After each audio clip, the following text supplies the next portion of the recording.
Саламатсыздарбы? Бүгүн бизде конокто Бекбосон Бөрөбашев, президенттин кеңешчиси. Профессор. Рахмат убакытта келгениңиз үчүн. Мына Дубайдагы жанагы дүйнөлүк өкмөттөр саммити болуп өттү. Садыр Жапаров барып келди. Бул эмне деген жыйын жыл сайын өткөрүлөбү, кандай болот, кимдер катышат, ушулар жөнүндө айтып берсеңиз. Эң биринчиден саламатсыздарбы? Чындыгында бүгүнкү ошо аңгемелешүүгө, баарлашууга чакырганыңыздарга чоң рахмат. Чындыгында азыр сиз жакшы маселени көтөрүп атасыз. Бул эми биз баягы дүйнөлүк коомчулуктун бир өкүлү катары, же болбосо юридикалык тил менен айтканда эл аралык укуктун субъектиси катары биз дүйнөдө болуп аткан бир ар кандай окуяларга катышып турушубуз керек.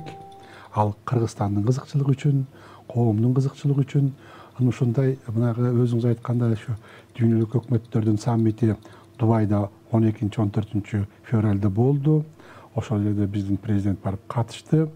Бул эми ушул саммиттерди 2010 жылдан баштап чакыра башташыптыр. Быйыл 10 жолу чакырылган экен. Ошо 10 чакырылышында да өзүнүн күн тартибиндеги маселелер бар экен. Ошо күн тартибиндеги маселелер боюнча сүйлөшүүлөр болду. Бул жерде мындай карап көрсөңүз, баягы өкмөттөрдүн саммити деп коет экен, бирок баягы жалгыз эле өкмөт мүчөлөрү же болбосо мамлекет башчылары да барбаптыр. Андан башка дагы көрүнүктүү адамдар барышыптыр, журналисттер барыптыр, бизнесмендер чоң ушундай ошол жерге барып ошо ээн эркин сүйлөшүп, пикир алышып, ар кимиси өзүнүн тажрыйбасы менен бөлүшүп ошол жерде. Анан калгандардын да сөзүн угуп, тажрыйба алмашып, ушундай бир баарлашуу экен да, өзүнүн форматы ушундай экен. Мисалы үчүн мына сиз абдан туура айттыңыз, бул жерде баягы биздин президент барып сүйлөдү, анын сөзүн баардык кыргызстандыктар окудук. Ошо өзүнчө ал кишинин сөзүндө дагы биздин мамлекет жөнүндө, мамлекеттеги өзгөрүүлөр боюнча өзүнчө бир маалымат берди. Анткени бул жерде ошонун өзүнүн максаты ошондой экен да. Анан астыга койгон баягы өзүбүздүн мамлекеттин астында турган пландарды айттык, өзүбүздүн саясаттагы өзгөчөлүктөрүбүздү айтылды. Мына ошол мааниде сүйлөдү да. Ошон үчүн бул жерде баягы дүйнөлүк коомчулуктун мүчөсү болгондон кийин биз ушундай бир эл аралык деңгээлде өтүп аткан ар кандай маселелерге катышып турганыбыз жакшы. Президент катышабы, же башка адамдар катышабы, эми ал баягы күн тартибине ылайыктуу катышып турганыбыз жакшы. Анткени биз алар менен ошол жерде мындай алакабыз күчөйт дагы, ар кандай маалыматтарды алып, анан өзүбүздүн оюбузду дагы дүйнөгө биз билдирип турабыз. Бул биринчи маселе. Экинчи маселе, эмнеге президент барды, кандай болуп барды деген да сөз болот да. Анткени кыргыз коомунда биздин кыргыз элинин өзгөчөлүгү ушул экен, биз ар кандай иштерге, ар кандай сөздөргө, ар кандай кыймылдарга биз өтө маани беребиз да. Сынды айтылат, ар кандай ой пикирлер айтылат. Бул чындыгында элдин жакшы касиети. Анткени унчукпай калбайт. Бирок эми баягы өзүнүн бир рамкасында болуш керек. Мына биздин президент барып келди. Бул жерде биз президенттин статусуна кайрылалы да. Биздин баш мыйзамдын 66 беренеси боюнча бизде президент мамлекеттик бийликтин башчысы. Анан мамлекетте ички тышкы саясатты аныктай турган бир гана орган, жогорку мамлекеттик бийлик, бул президент. Ошон үчүн жанагы жерде тышкы маселелер каралып атпайбы? Ошон үчүн баягы тышкы маселе боюнча биздин көз карашыбызды билдирип турган адам ушул. Бул баш мыйзам боюнча. Анткени биз баарыбыз тең баягы мыйзам боюнча жашайлы деп атабыз. Биз мыйзамга келгенде мыйзамдуулук жагы ушул. Кыргызстандагы өкмөт бийлик кандай болуп атат деген сөздү айтпадылбы? Президенттик эмеге өттүк деп. Бул ушул саммитте деги эле өкмөттөр кандай болуш керек, кандай аракеттениш керек, келечекте кандай болуш керек деген сыяктуу эмелер болду окшойт. Туура айтасыз. Ар бир азыр дүйнөдө 200 мамлекет бар да. Ошо ар бир мамлекеттин өзүнүн өзгөчөлүгү бар. Ал өзгөчөлүгү эмне болот? Ал баягы иденттүүлүк, улуттук иденттүүлүк, каада салты, тарыхы, мына ошолордун бүт баардыгын эсепке алып туруп, мамлекеттик бийлик дагы, же болбосо илимдин тили менен айтканда мамлекеттик саясий система дагы, мамлекеттик укуктук система дагы, мамлекеттеги экономикалык модель дагы ошого ылайыктуу болуш керек. Ошон үчүн мына туура айтасыз. Мисалы үчүн биздин президент сүйлөп, мына бизде реформа болду, биз баягы өкмөттүк тиги аткаруу бийлигин бир колго алдык, айылдык курултай боюнча айтты, аткаруу бийлигинин түзүлүшү боюнча айтты, же болбосо азыркы убактагы жанагы жаңы баш мыйзам 2021-жылы ишке кирген жаңы конституция боюнча биз конституциялык саясий системаны түзүп атабыз азыр. Мына ошол саясий система жөнүндө бул киши өзүнүн маалыматын берди. Ошол эле убакта ал жарандык коомго да кайрылды. Мына элдик курултай боюнча айтты. Мына ушулар боюнча маалымат берип, биздин өзүбүздүн улуттук өзгөчөлүгүбүздү эске алып, ошондой өкмөт куруп атабыз. Өзүбүздүн улуттук өзгөчөлүгүбүздү эске алып, ошондой башкаруу системасын куруп атабыз деген мааниде маалымат берди. Мына акыркы мезгилде батыштын, европалык бир мындай эмелерге жакындайбыз дегендей аракеттер болгон да, мына 91-жылдан тартып ага чейин деле башталып, акыркы мезгилде көп эле эксперттер айтып атат, анын баары жакшы, макул, бирок все-таки биздин ички эмебизге төккеле тургандай бир нерсе тапсак дегендей болуп атат. Ушул жагы табылып атабы? Табылып атат. Туура айтасыз. Мисалы үчүн 90-жылдан баштап биз баягы Советтер Союзу таркап кетти, коммунисттик идеологиядан биз баш тарттык, советтик системадан биз баш тарттык, социализм курабыз деп айткан жокпуз, көрдүңүзбү? Ушундай чоң багыт боюнча биз баш тарттык да, ошол убакта бизге батыштан либералдык идеология келди. Эми либералдык идеологиянын негизги максаты бул адам, жеке адамдын баягы бакубаттуулугу, эркиндиги, ошонун кызыкчылыгы да бул биринчи орунда турат. Мына ошол менен эле бир убакта ошол менен эле чогуу бул абдан кызыктуу суроо көтөрүп атасыз. Мисалы үчүн бизде ошол башкаруунун европалык модели келе баштады. Мисалы үчүн биз көп партиялык системага өттүк. Анын жакшы жактары да бар, жаман жак деп айтканда болбойт, бирок биз ошо көп партиялык системаны биз жакшы колдоно алган жокпуз. Анын себеби биздин мыйзамда болуп калды. Мына мен ушуну баштагандан айтып коеюн сизгечи. Мисалы үчүн мына бизде 1999-жылы саясий партиялар жөнүндө мыйзам кабыл алдык. Ошо саясий партиялар жөнүндө мыйзамдын 5-беренесин карап көрсөңүз, ошол жерде жазылып турат: Кыргызстандын 10 жараны бир саясий партия түзүп алса болот депчи. Демек, ошентип баягы саясий партияны мындай айтканда, мындай бир катуураак айтып койсом кечирип койгула, мындай айтканда домовой комитеттердин деңгээлине түшүрүп койдук да, бул өзүбүздүн күнөөбүз. Анткени ошо менен баягы мындай аябай азгырылып, саясий партия көп болсо, демек биз сапатына карабай санын көп кылууга аракет кылдык да, ошон үчүн азыр Кыргызстан саясий партиялардын саны боюнча биз дүйнөдө биринчи орунда турабыз. Муну ачык айтып коюш керек. Буга ким күнөөлүү? Буга ошол убактагы жана мыйзамдарды иштеп чыккандар, аны ошол мыйзам ошого жол берип койду. Мына ошого биз барып калдык. Андан кийин биз баягы парламенттик башкарууга өтөбүз дедик. Парламентаризм бизге мындай бир жакшы бир нерсе алып келет деген ой менен пайда болду дагы, парламентаризмге да толук өтө алган жокпуз. Биз аралаш болуп калды да, анткени аралаш болуп калганын себеби жогорку мамлекеттик бийликте отурган биздин адамдар, биздин жарандар, биздин эле өзүбүздүн эле туугандар, алар мындай деген принципке өтүп кетишти да. Мисалы үчүн, сен да ыраазы бол, мен да ыраазы болоюн. Биягын сен башкар, биягын мен башкарайын деп туруп, ошон үчүн баягы ошол убакта президенттик башкаруунун элементи болуп калды, парламенттик башкаруунун элементи болуп калды.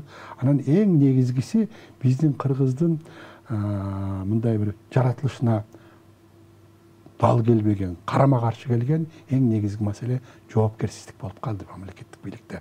Мына мамлекеттик бийликте биздин ата бабалар да мамлекет түзгөн кишилер. Мына өзүңүздөр көрүп атасыздар, мисалы үчүн биздин тарыхыбыз тиги Монголиядан келип атпайбы?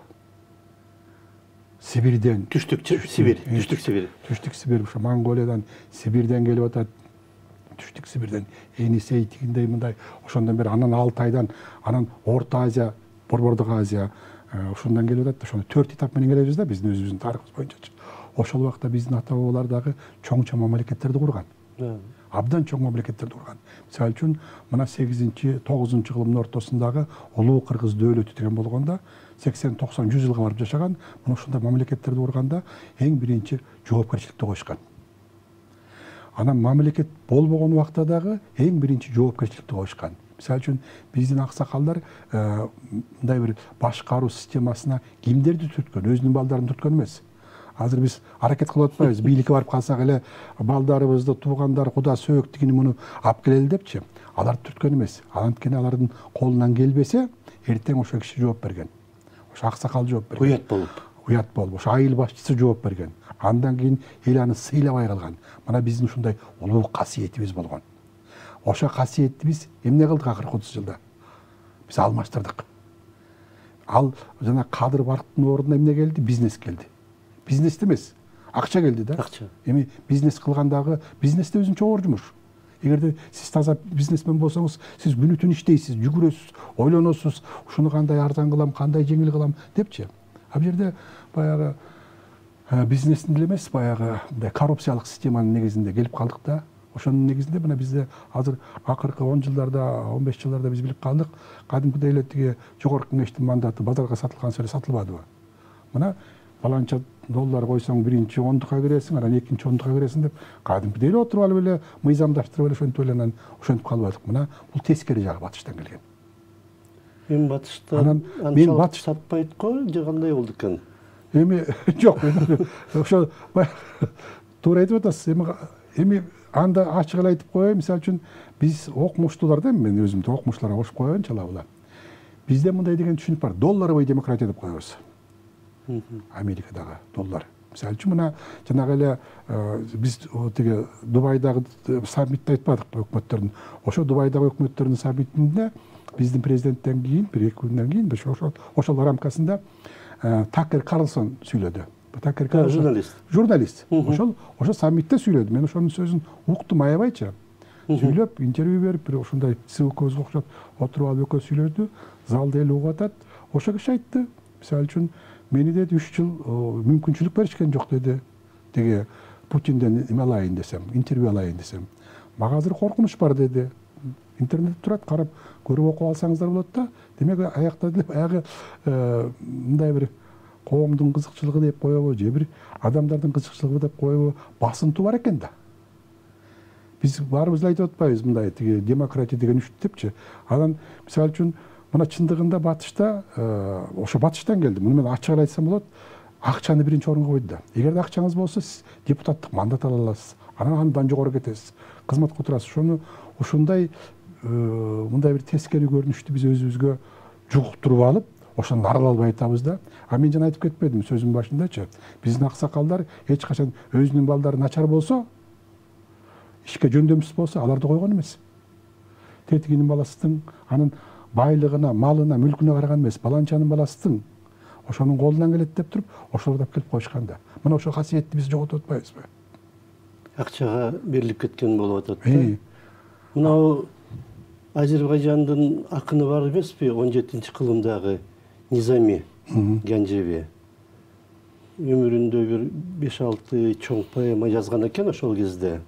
Акыркы поэмасы Искендер жөнүндө, Зулкарнайн, Македонский боюнча. Ошонун акыркы главасы кыргыздар жөнүндө болуп атат. Ал кыргыздар деп атайт экен. Ушундай бир жерде дейт, тиги Сибир жакта атайт да, түндүк жакта ушундай мамлекет бар экен, ушунчалык адилеттүү, ушунчалык калыс эли. Үйүнө кулпу салбайт экен. Базарда бир нерсе сатып атса, эч ким кайтарбайт экен, анткени эч ким урдабайт экен деп ушундай керемет, ушундай эл бар экен деп кыргыздар жазып атпайбы?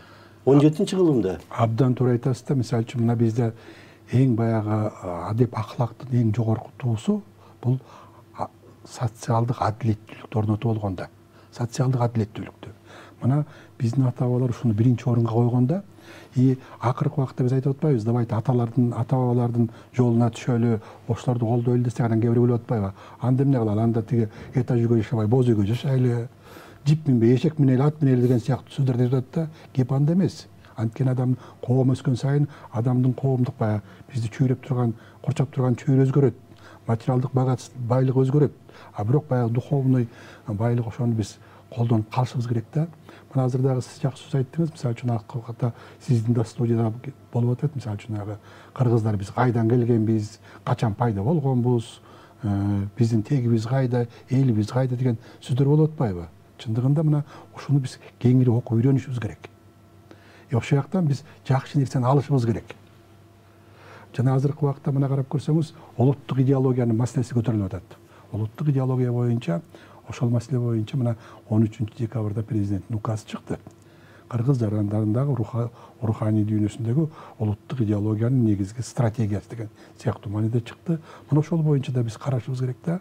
Жана сиз айткандай адилеттүүлүк, чынчылдык, мына ошол маселелерди калыстык мына ошолорду окуганда биз жөн эле сөз жүзүндө айтып койбостон, жана биздин президентибиз тиги Дубайга барып сүйлөгөндө жаңы экономикалык саясат деген өзүнчө разилга токтолду, байкадыңызбы? Ошондо 3 маселени деп атпайбы, мисалы үчүн энергетика, тоо кен, анан тиги транспорт маселеси депчи. Эми бул мамлекеттин программасында болуш керек, бирок муну менен токтоп калуу бизге жетишсиз. Мен өзүмдүн инсандык оюму айтайын да, бизде эң негизги маселе, бизде Кыргызстанда менчик маселесин карашыбыз керек. Менчик кимдики болуш керек? Менчик кандай бөлүнүш керек? Мына баягы приватташтыруунун убагында ошо приватташтырган ким болду? Бир ашып кетсе, бир Кыргызстанда бир 10% ашып кетсе, ошолор баягы байлыктын негизгисин бөлүп алышты дагы, калгандарыбыз жарды калбадыкпы? Карабайсызбы? Анан экинчи орунда өндүрүш болуш керек. Бизди батыштан келди десе эле баягы тиги аллергия болуп кетет. Ошо биздин баягы өзлөрүнүн тиги акылын үйрөткөндөр айтышпадыбы? Силерге эч кандай өндүрүштүн кереги жок. 90-жылдары. Силер өндүрүштүн кереги жок, кичинекей мамлекет экенсиңер. Силер өндүрбөгү эле эчтеке. Биз керектүүнүн барысын берип турабыз деди дагы. Ар кандай программалар менен колхоз, совхозду, завод, фабрикаларды бүт баардыгын талкалашпадык бизчи, өзүбүз. Биз ошого макул болдук, ошого көндүк. Бул саясат туура эмес экенин бүгүн көрүп атабыз. Ошол кезде жана атайын программалар болбодубу, жана Песак сыяктуулар конкуренттерди жоготуу сыяктуу болду. Туура. Кечириңиз. Эмеге дагы кимдер катышты мурдагы советтик жумурияттардан мына Дубайдагы саммитке? Дубайга жакшы суроо бар экен. Мен билгенден Илхам Алиев катышты. Азербайжан. Анан бул калган биздин кошуналардан президенттердин барганын мен биле алган жокмун, карап элеттим, балким бардыгандыр, бирок калган өкүлдөрү катышты. Бирок баардык бул жерде эми жана Дубайдагы саммитте негизинен Азия менен Африканын мамлекеттери келишет экен да. Көбүрөөк. Давос сыяктуу да, мисалы үчүн аякта Европа өлкөлөрү чогулуп атпайбы? Алар өздөрүнүн маселелерин, экономикалык маселелерин чечип атпайбы? Ошол сыяктуу мындай бир ошого окшогон форматта уюшулган бул эме экен да, мындай уюм, эл аралык уюм экен да. Мындай уюм бизге керек. Анткени биз баягы карап көрүп, мисалы үчүн Кыргызстан мындай жабык болуп эле, мамлекет болуп эле өзүбүз эле өнүгүп кетебиз деген бул туура эмес. Анткени дүйнө деген өзгөрүп атат. Дүйнө өнүгүп атат. Мына биздин президент жанагы тиги илим боюнча айтып кетти, ошол жерде образование боюнча айтып кетти. Мына ушулардын бүт баарысын биз өзүбүзгө алышыбыз керек. Ошон үчүн мына биздин кошуналар да катышты, анан Илхам Алиев барды деп мен көрдүм. Ошону Такер Карлсон барды, Илон Маск барды, ошол. Илон Маск. Да, ошол киши да сүйлөдү кадимкидейчи. Мына демек бул мындай бир не только өкмөттүк эмес, бул свободный форматтагы жыйын деп айтсак болот да. Деги кандай өнүгүш керек, башкаруу системасы кандай болуш керек деген сыяктуу. Эми башкаруу системасы билебизби? Азыр ар кандай сөз айтышат, мисалы үчүн золотой миллиард деп коет экен. Анан дүйнөлүк өкмөт деп коет экен. Ошо дүйнөлүк өкмөт бүт баарыбызды дүйнөдө бир эле өкмөт болуп эле ошо бүт баарысын башкарат деген сыяктуу сөздөр жүрүп атат, болуп атат. Эгерде ошо жанагы мен өзүмдүн оюм боюнча дүйнөлүк өкмөт адилеттүү болуп, ар бир континентке, кара континентке, биз окшогон сары континентке, ак континентке бирдей мамиле кылып, анан бир алардын өзгөчөлүгүн эске алып, ошентип өнүктүрсө жакшы болмок. Бирок анткен жок. Мына азыр карап көрсөңүздөр.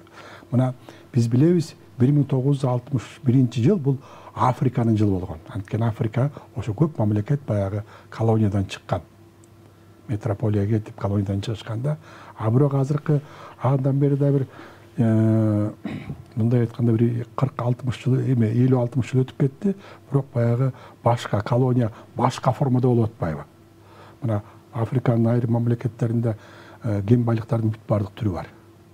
Алтындан баштап, уран бүт баардык түрү бар, а бирок элдин жашоосуна карабайсызбы? Курсактарын тойгуза албай атышат. Демек ошол адилеттүүлүкпү? Ал адилеттүүлүк эмес. Бул бир жак. Экинчи жагы дүйнөлүк капитализм азыр менимче кризиске учурады. Анткени эми капитализмдин өзүнүн природасы ошондой экен да. Акча табыш. Негизги байлык. Жанагы сиз жана жакшы сөзгө эметтиңиз, Кыргызстанда 90-жылдарда конкуренцияны жоготтуп депчи. Туура, алар конкуренцияны жоготуп, монополист болуп, анан өзүнүн баягы байлыгын көбөйтөт экен. Ал эми капитализмдин жаратылышы ошондой экен да. Ошон үчүн ошону биз дагы жакшы билебиз. Кытайда мисалы үчүн ошол кезде менчиктештирилип кеткен нерселерди, ишканаларды кайтарып атат азыр. Кайрадан канча адамды соттоп, туура айтасыз. Мүлкүн тартып алып, кайра коомдук кылып, мамлекеттик кылып. Туура айтасыз. Кытайда бул баягы ушул процесс качан башталды? 2013-жылы башталды. 2013-жылы Си Цзиньпин кайра бийликке келгенден кийин толук өзүнүн эткенен ошол киши баштады. Мына быйыл 10 жыл болду. Мына 10 жылдан бери чындыгында көп кишилерди баягы ошол убактагы мыйзамсыз алган, же адилетсиздик. Кээ бир көп мамлекеттер мыйзамдаштырып алышкан анычы. Ооба. Анан бир нерсе мыйзам негизинде алдым дейт да, а бирок мыйзамдын өзөгүнө эмне түшөт? Адилеттүүлүк түшөт. Ошо адилетсиз мыйзамдардын аркасында ушинтип алышкан, ошону кайра кайтарып атат. Бул маселе Россиянын астында да турган.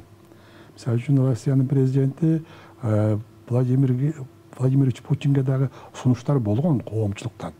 Ушул менен баралы депчи. Бирок ал киши кабыл албай атат. Бизде дагы Кыргызстанда дагы бул маселе көтөрүлүп атат. Эми Кыргызстан кичинекей бизде биз кимибиз завод алдык, кимибиз фабрика алдык, кимибиз эчтеке калбай талаада калдык, баарыбыз бири-бирибизди жакшы көрүнүп турат.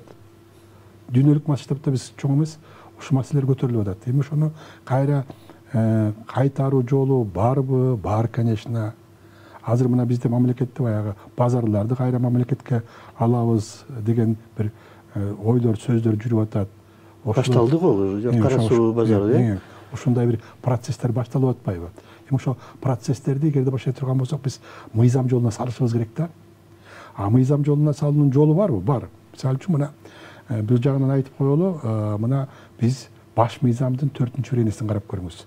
Конституциянын 4-иренесинде биз ушуну жазганбыз, жобосун жазганбыз. Коррупцияга жол бербеш керек, коррупциялык иштер боюнча тыюу салыш керек депчи. Мына ушунун негизинде жарандык конфискация деген мыйзамды кабыл алып, жарандык.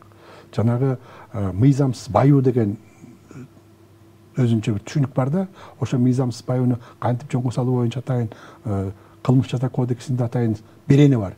Мына ошого алып келип туруп, ошонага мыйзамсыз байган адамдарды өзлөрүн жазалабастан, бирок өзүнө эч кандай жазанын кереги жок, ажергечи түрмөгө түшүрүп тигинтип мынтип. Эгерде ошо мүлкүнүн бир бөлүгү мыйзамсыз жол менен келип калса, аны кайра алып алганга болот. Андай опыт, мындай тажрыйба бар. Мисалы үчүн, могу чыгыш Европа мамлекеттери, Чехия ушулар абдан колдонуп атышат. Мына ушул жагынан биз алсак Европадан, бул Европанын бизге алган жакшылыгы болот болчу. Бирок муну биз өзүбүз алышыбыз керек да. Алар качан алып келип берет депчи. Жолдору бар. Мына түндүк өлкөлөр, Норвегия, Швеция, Финляндия, аябай анын өзүнчө даже эмне деп коет, норвежский социализм ушу сыяктуу. Шведский социализм. Шведский деп. Шведский социализм деген түшүнүк баягы Советтер Союзунун убагында бар болчу. Ошол кезде эле. Ошондо алар бизден ашып да кеткен да, Советтер Союзунанчы. Ушундай. Анткени адилеттүү болуп атат да, мыйзамы дагы адилеттүү, өздөрү эл дагы ошондой баары туура ойлоп, туура мыйзам бузбайын десе эле, кандай болбосун, мыйзам болсо дагы өнүгүп кетет экен да. Бул жерде сиз башында айтпадыңызбы, жанагы тиги Азербайжандын улуу акын ошо Низами жазган экен, ушундай ошондо ушинтип айткан экен депчи. Мына биздин ата бабалар ошондой кылышкан да. Бүт бардыгы ачык болгон, бүт бардыгы жетиштүү болгон, анан уят биринчи орунда болгон. Уят. Ошон үчүн уят деп, анткени уят болгон ал ошол коомдон чыгып калган. Азыр биз карасаңыздар, бүт баарысы эмес, кээ бир эптеп-септеп бир байлык топтоп, ар кандай жолдор мененчи, эптеп-септеп эмес эми баягы. Ошолор биздин айылдын баатырлары болуп атпайбы? Ошолор баягы чоң сүйлөп, акыл үйрөтүп бизге, анан анысы аз келгенсип дагы депутаттык мандатты алып, значок тагынып жүрүшпөйбү? Мына биздин эле бир туугандарыбыз айтты го, баягы, мисалы үчүн, жөө жүргөн депутатты көрсөм уялам депчи. Мына карабайсызбы? Бул баягы учкул сөз болуп калды да. Учкул. Карабайсызбы? Биздин деңгээлибиз ушуга жетти да. А мурун болсо байлык бул мындай бир негизги максат эмес болчу. Негизги максат эмес болчу. Бул жетишкендиктин көрүнүшү эмес болчу. Жетишкендиктин көрүнүшү бул баягы акыл эс, абийирдүүлүк, намыс ошо болгон. Ошо кишилер коомдо өтө мындай бир жакшы орунда болушуп, ошолорду сыйлашкан. Атүл мына сиз экөөбүз эле жашташпыз. Биз советтик мектепте окуп жүрдүк. Айылда, айыл жеринде биз окуп атканда эң баалуу кишилер ким болгон? Мугалим болгон. Жаш болобу, кары болобу, аял болобу, эркек болобу, мугалим келгенде ой молдоке деп алуу кишилер. Ой мугалим келиптир, агай келиптир, эжей келиптир деп ошолорду төргө түкөсүчү. Баягы кыргызча айтканда устакандын чоңун ошолорго берчи. Түшүнбү? Азыр болсо ал байкуштар тиги айылда бизнести кылам дегендер, мындай бир жолбор менен келгендер, алар төлөп турат да, тиги байкуштар болсо бирөө чай кайнатып, бирөө тиги самор. Анткени акча менен саналып калды. Акча менен саналып калды. Айлыгы аз болгон үчүн, жашаганы дагы бай эмес болгон үчүн ошону менен эсептеп калышты да. Ошондой болуп калды. Ким өйдө, ким ылдый экени. Баалуулук жерде мындай да, баалуулуктун эки түрү бар да. Материалдык баалуулук, анан духовный баалуулук. Материалдык баалуулук ал ар бир адамга тиешелүү баалуулук. А духовный баалуулук бул улутка, элге тиешелүү баалуулук да. Мына ошо азыр бизде духовный баалуулук экинчи орунга кетип калды. Ошондой болуп кетти. Ошон үчүн биз деген коомду өнүктүрүш үчүн биз бүт баардыгыбыз кайра карап чыгышыбыз керек. Ошолордун негизги, мен айтайын, эми ошолордун негизги жоболору биздин баш мыйзамда бар. Баш мыйзамдын 5 жеринде руханий, духовный баалуулуктар бар. Бул айтып коеюн, преамбулада бар. 20 статья, 21 статья, 47 статья, 91 статьяда бар. Бул бир маселе. Экинчи маселе, мен айтып аткан себебим анткени бизде көпчүлүгү баш мыйзамды окубайт, көңүл бурбайт. Мен өзүм иштеп жүрөм, ушуга таң калам да, окушпайт. Экинчи бир маселе, бийликтин жоопкерчилиги деп атпайбызбы? Бийликтин жоопкерчилиги да азыркы биздин баш мыйзамда бар. 4-чү өренин акыркы пунктун карап көрсөңүздөр, азыр бизде биз эмне деген өзгөчөлүктү киргиздик. Биз болсо киргиздик ушундай мамлекеттик кызматкерлер, жергиликтүү өзүн-өзү башкаруу органдарынын кызматкерлери эл алдында конституциялык, хукуктук жоопкерчилик тартылат деп. Ошол боюнча биз мыйзам алышыбыз керек. Бирок биз мыйзам ала элекпиз. Бул жогорку кеңештердин, баягы депутаттардын моюнда турат да. Андан башка бизде токтотоюн ушу менен. Биздики бир 2 мүнөт калыптыр. Ошо өтө кыска мындай бир 2 мүнөт кылып эметсеңер, президенттик башкарууга өттүк, үзүрүп берип атабы ушул жаңы форма? Эми президенттик башкарууга өттүк. Ал эми баягы мен мисалы үчүн берип атат десем, өзү жазган ошон үчүн мактап атат, жактап атат дейт да. Ага эл баа берсин. Биз президенттик башкарууга өттүк. Президент эмени баш мыйзамды жаздык. Эми баш мыйзамдын конституциялык процесстин экинчи этабына кеттик да. Ошо баш мыйзамдагы жоболорду, нормаларды ишке ашырыш керек. Мына экинчи этап эми башталды биздечи. Биринчи этабы боюнча бизде ошол убагында критика болгон, сын болгон, бирок азыр жок. Анткени биз карап көрсөк, бийлик да ошо баш мыйзамга таянып атат, оппозиция дагы, эл дагы ушундай таянып атышат да. Эми экинчи этабында ошонун баягы жоболорун, нормаларын ишке ашыруу боюнча келгенде бизде кыйынчылык бар. Мен бүт баарысы сонун болуп кетти деп айтпайм. Бизде көп жетишпеген жактар бар. Мына азыр эле айтып кеттим, биз дагы жоопкерчилик боюнча мыйзамды кабыл алыш керек. Өзүнчө мыйзам кабыл алыш керек. Жарандык тиги конфискация боюнча өзүнчө мыйзамды кабыл алыш керек. Жана саясий партиялар боюнча мыйзамды биз жаңыртышыбыз керек. Мына элдик курултай боюнча бизди мыйзамды дагы жаңыртышыбыз керек. Анан илим маселеси боюнча, мына илимди биз азыркы баш мыйзам боюнча 22-чине киргиздик. Илим дагы 4-5 жерде бар. Мисалы үчүн илим кайда бар? Бул преамбулада бар. 22-чи өренеде бар, 48-чи өренеде бар, 91-чи өренеде бар. Академия наука өтү, атайын өзүнчө статус бердик. Мына ошолорду биз баш мыйзамга жаздык, эл колдоду, бирок андан ары биз ашыра албай атабыз да, бул жетишпеген жагыбыз. Рахмат. Рахмат. Сизге убакыт таап келгениңиз үчүн. Бизде конокто Бекбосун Бөрүбашев болду, профессор, илимдер доктору жана президенттин кеңешчиси. Рахмат сизге. Рахмат. Саламат болуңуздар. Рахмат.